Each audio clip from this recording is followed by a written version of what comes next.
उनके पास जाति के दस्तावेज नहीं थे। उन्होंने चॉइस सेंटर से दस्तावेज बनवा के चुनाव लड़ा। फर्जी प्रमाण पत्र लगाना सीधा 420 का भी मामला एक तो ये बनता है। जो गलत है उसका परिणाम गलत आएगा। जिसने गलत किया है उसके साथ न्यायालय सही फैसला लेगी, उसके खिलाफ फैसला लेगी। उनके पास दस्तावेज तो थे ही नहीं, मैंने आरटीआई के माध्यम से निकाला था। और कितने पार्षद होंगे, क्योंकि एक पार्षद सलमान के ऊपर भी एक कार्रवाई चल रही है। अब जबकि भाजपा सरकार आई, दस्तावेज मैंने आरटीआई लगाया और दस्तावेज मुझे बहुत आसानी से मिल गए। स्पर्श मल्टी स्पेशलिटी हॉस्पिटल अब गैस्ट्रोएंटेरोलॉजी की सुविधा के साथ आपकी सेवा में, साथ ही दे रहा है एम्बुलेंस के लिए टोल फ्री नंबर की सुविधा 180030911616।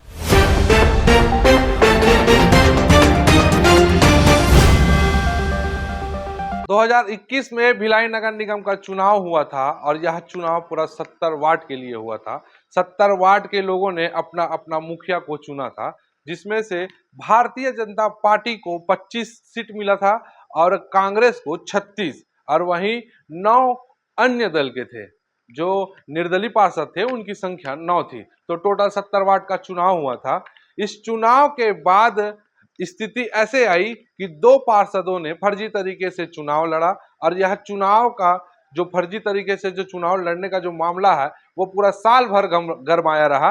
नगर निगम के नेता प्रतिपक्ष भोजराज सिन्हा ने इंजीनियर सलमान के फर्जी जाति प्रमाण पत्र से चुनाव लड़ने के मामले पर हाईकोर्ट में याचिका लगाई थी, और सिद्धार्थ यादव जो वार्ड 24 के इस छाया पार्षद है, उसने वहां के जो वर्तमान पार्षद उस समय के थे नीतीश यादव, उन पर याचिका लगाई थी कि उन्होंने भी आरक्षित सीट पर फर्जी तरीके से चुनाव लड़ा है। हाई कोर्ट ने बीते कुछ दिन पूर्व नीतीश यादव को बर्खास्त कर दिया, तो वही आज 6 तारीख को हाई कोर्ट से इंजीनियर सलमान को भी बर्खास्त कर दिया। अब कांग्रेस के पास 34 सीट बचा हुआ है, भारतीय जनता पार्टी के पास 25 सीट है। तो अब 36 सीट में 2 पार्षद बर्खास्त हो गए, तो अब कांग्रेस की संख्या हो गई 34, और वही निर्दलीय जो पार्षद हैं वो उनकी संख्या है 9। अगर ये 9 पार्षदों का समर्थन भारतीय जनता पार्टी को अगर मिलता है तो 34 और 34 का आंकड़ा दोनों तरफ का बराबर हो जाएगा, और एक आध पार्षद अगर टूट के बीजेपी में आ जाते हैं तो बीजेपी की सरकार नगर निगम की भिलाई में बन सकती है। तो महापौर की कुर्सी भी थोड़ा खतरे में है।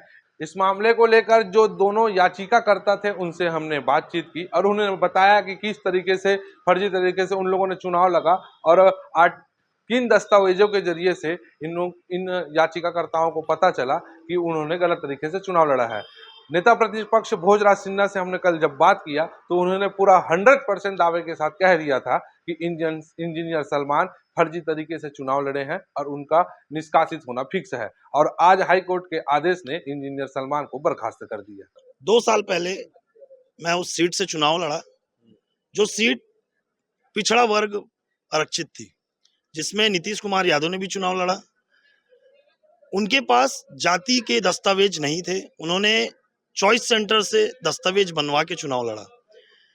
कांग्रेस की इस नीति ने, कांग्रेस के सरकार ने हमेशा अपने पावर का दुरुपयोग किया है, और आज जो कि मैंने 3 माह पहले उच्च न्यायालय जी के पास जाके आवेदन लगाया था, और 3/5 को कल कमिश्नर साहब ने नीतीश कुमार यादव जो कि पार्षद पद से, उनको कमिश्नर साहब ने बर्खास्त किया। कैसा पता आपको कि फर्जी तरीके से चुनाव लड़े और जीत के आए? उनके पास दस्तावेज तो थे ही नहीं, मैंने आरटीआई के माध्यम से निकाला था। उनके पास दस्तावेज जाति के थे ही नहीं, तो चॉइस सेंटर से चुनाव लड़े, उसमें आरटीआई में तो पेपर निकल गया था, तो मुझे समझ में आ गया था।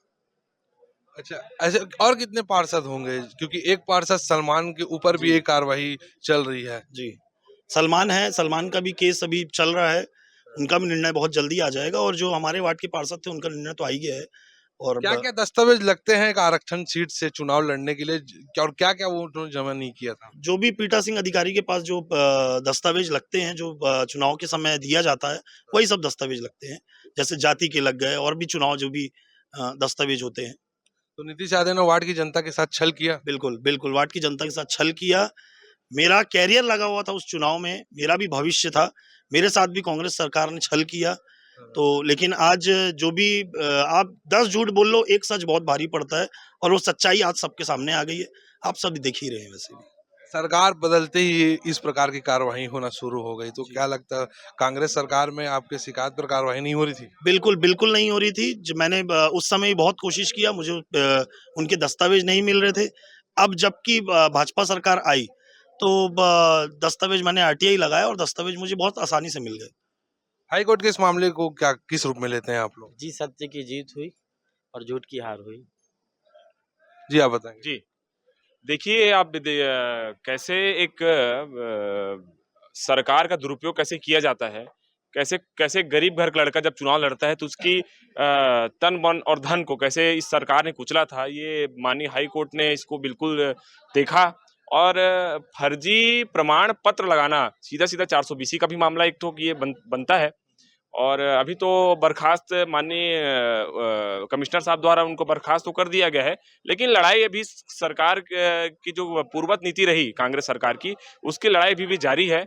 और ऐसे बहुत सारे मामले पूरे प्रदेश भर में भी हैं जो उन्होंने अपने शक्ति का प्रयोग दुरुपयोग किया, और अब सब सत्य सबके सामने है।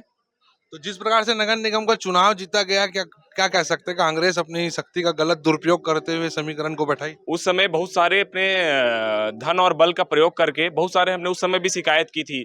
सिद्धार्थ यादव जी ने उस समय भी इस विषय में शिकायत की थी, बहुत सारे अनियमितता पाई गई थी। लेकिन चूंकि जिसकी लाठी उसका भैंस, तो उस समय भी इसका कोई निराकरण हुआ नहीं।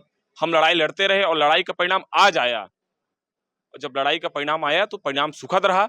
जनता के सामने है कि कैसे झूठ हारा है और सच जीता है। हमारे साथ नेता प्रतिपक्ष नगर निगम के भोजराज सिन्हा जी है, और भोजराज सिन्हा जी के द्वारा एक याचिका लगाई गई है इंजीनियर सलमान के खिलाफ, जो पार्षद हैं और वो भी गलत तरीके से चुनाव लड़े हैं, और कहीं ना कहीं जाति प्रमाण पत्र का ये भी मामला है। आइए जानते हैं कि इनके याचिका पर जल्द ही सुनवाई होने वाला है, 6 तारीख को फैसला आ जाएगा। तो इस प्रकार से अगर कोई पार्षद चुनाव लड़ा है तो क्या पब्लिक के साथ छला हुआ है? बिल्कुल। किसी भी वर्ग के, किसी भी आरक्षण के खिलाफ अपनी जाली प्रमाण पत्र बनाना या उस वर्ग के लोगों का लाभ लेना, निश्चित ये कहीं ना कहीं एक अपराध है, और एक वर्ग का जो आरक्षण है, जो उस वर्ग के लोगों को फायदा लेना चाहिए था, उसके वो अधिकार को छीनने का एक मामला है, और ऐसा करना गलत है। क्या दस्तावेज फर्जी तरीके से लगा के चुनाव लड़े हैं इंजीनियर सलमान ने, क्योंकि हाई कोर्ट के आदेश पर नीतीश यादव को तो बर्खास्त कर दिया गया है? देखिए, 2021 दिसंबर के माह में छत्तीसगढ़ निर्वाचन के द्वारा नगर पालिक निगम भिलाई के नगर निगम का चुनाव संपन्न हुआ। उसमें वार्ड क्रमांक 34 जो कि पिछड़ा वर्ग के लिए आरक्षित था, उस 35 नंबर वार्ड नंबर 35 है, आरक्षित था, जिसमें सलमान के पूरे दस्तावेज निर्वाचन आयोग में जमा करके शपथ पत्र प्रस्तुत किया गया था। इसको हम लोगों के द्वारा सूचना के अधिकार के तहत निकाला गया, तो उनके जाति प्रमाण पत्र में जो डिस्पैच राजस्व प्रकरण क्रमांक जो दर्ज था 363/ब 121 सन 2015-16, जब इसकी हम लोगों ने राजस्व अनुविभागीय दंडाधिकारी से हमने इस पूरे जाति प्रमाण पत्र को चेक करवाया और सूचना के अधिकार में निकलवाया, तो 363/ब 121 2015-16 जो कि नोमिता देशमुख, पिता का नाम युवराज देशमुख, जाति कुर्मी, समोदा की निवासी निकली, जिसकी जानकारी लगने के बाद हम लोगों ने उसकी पार्षदी बर्खास्त के लिए कलेक्टर जिला दुर्ग छत्तीसगढ़ शासन, संभाग आयुक्त जिला दुर्ग संभाग दुर्ग छत्तीसगढ़ शासन, नगर पालिक निगम आयुक्त नगर पालिक निगम भिलाई को हमने लगाई ताकि उनकी पार्षदी बर्खास्त की जा सके। क्या चांसेस है 6 तारीख को फैसला है? फैसला कितने तारीख को है ये नहीं जानते, लेकिन जो गलत है उसका परिणाम गलत आएगा। जिसने गलत किया है उसके साथ न्यायालय सही फैसला लेगी, उसके खिलाफ फैसला लेगी, सच की जीत होगी इसमें। ये सब ऐसे प्रकरण में ज्यादातर मामले में क्या बर्खास्ती की कार्रवाई होती है, कोई और भी बड़ा कुछ केस इसमें दायर होता है क्या? देखिए, नगर पालिक निगम अधिनियम 1956 की धारा 19 क के तहत ऐसे मामले जो कि स्पष्ट उल्लेख हो जाते हैं, उसमें सीधा है कि उनकी पार्षदी बर्खास्त की जाती है, समाप्त कर दी जाती है। और कई बार ऐसी स्थिति होती है कि उनसे जो गलत तरीके से जो उनको मानदेय मिला है, उससे रिकवरी भी नगर निगम या संभागायुक्त करने का आदेश लागू करते हैं।